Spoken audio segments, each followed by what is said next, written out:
ប្រទេសកម្ពុជាយល់ច្បាស់ពីតម្លៃនៃសន្តិភាពយើងចង់បានសន្តិភាពយើងជួបជុំគ្នាថ្ងៃនេះនៅក្នុងស្មារតីខ្មែរតែមួយផ្ញើសារជូនដល់មនុស្សជុំវិញពិភពលោកទាំងអស់ឲ្យដឹងថាប្រជាជនកម្ពុជាស្រឡាញ់សន្តិភាពប្រជាជនកម្ពុជាត្រូវការសន្តិភាពយើងជាកូនខ្មែររួមគ្នាថែមរតកដូនតាជាតិយើងថ្លៃថ្លាដោយសារយើងចេះសាមគ្គីគ្នាអ្វីដែលសំខាន់គឺការរួបរวมខ្មែររួបរวมខ្មែរខ្លាំងខ្មែររួបរวมយើងនឹងឈ្នះនៅអ្វីសពបែបយ៉ាងទាំងអស់ហើយសន្តិភាពនៅតែជារបស់យើងជាខ្មែ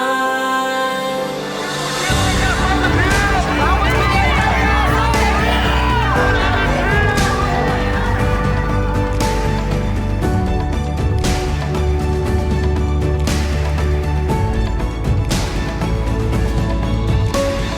វត្តមានរបស់អាយដាមលុយទាវនិងបងប្អូនជនរួមជាតិទាំងអស់ដែលបានចូលរួមនៅក្នុងពិធី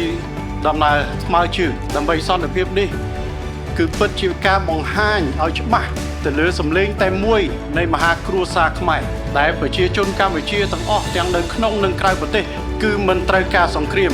ផ្ទុយទៅវិញគឺយើងត្រូវការនៃសុខសន្តិភាពសម្រាប់ប្រជាជាតិយើងទាំងមូល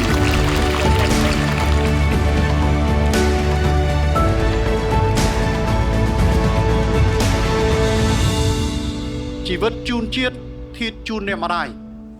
គឺវាបានឆ្លុះបញ្ចាំងច្បាស់សម្រាប់អ្វីទៅដែលជាឆន្ទៈនិងការលះបង់របស់វីរៈកងទ័ពរបស់យើងខ្ញុំទាំងអស់គ្នានៅទីនេះសូមលើកដៃប្រណម្យបួងសួងក៏ដូចជាការអរគុណដឹងគុណដល់វីរៈកងទ័ពទាំងអស់ចំពោះការលះបង់ភាពអង់អាចក្លាហានធ្វើជាខែលការពារជាតិមួយដែលមិនអាចខ្វះបាននៅទីនេះម៉ោងនេះក៏យើងនឹងធ្វើការចងចាំទៅដល់បងប្អូនជនភៀសសឹក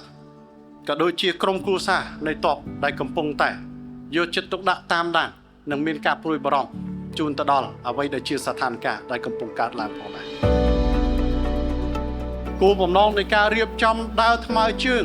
ដើម្បីសន្តិភាពគឺដើម្បីពីនេះម៉ោងនេះបង្ហាញទៅលើឆាកអន្តរជាតិមិត្តភ័ក្តិអន្តរជាតិហើយក្នុងនោះក៏មានប្រជាជនថៃផងដែរថាប្រជាជនកម្ពុជាពិតជាមិនចង់បានសង្គ្រាមយើងមិនចង់ឃើញជាបន្ត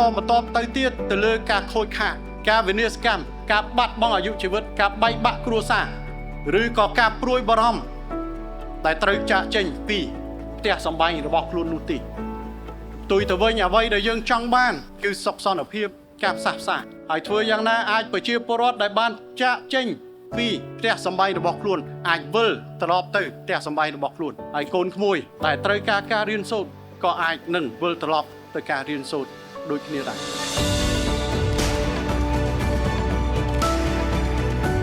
គោលបំណងរបស់យើងមានតែមួយគត់សង្ឃឹមថាសុខសន្តិភាពនឹងអាចសម្រេចបានសម្រាប់យើងទាំងអស់គ្នាសម្រាប់ប្រជាណាចក្រកម្ពុជា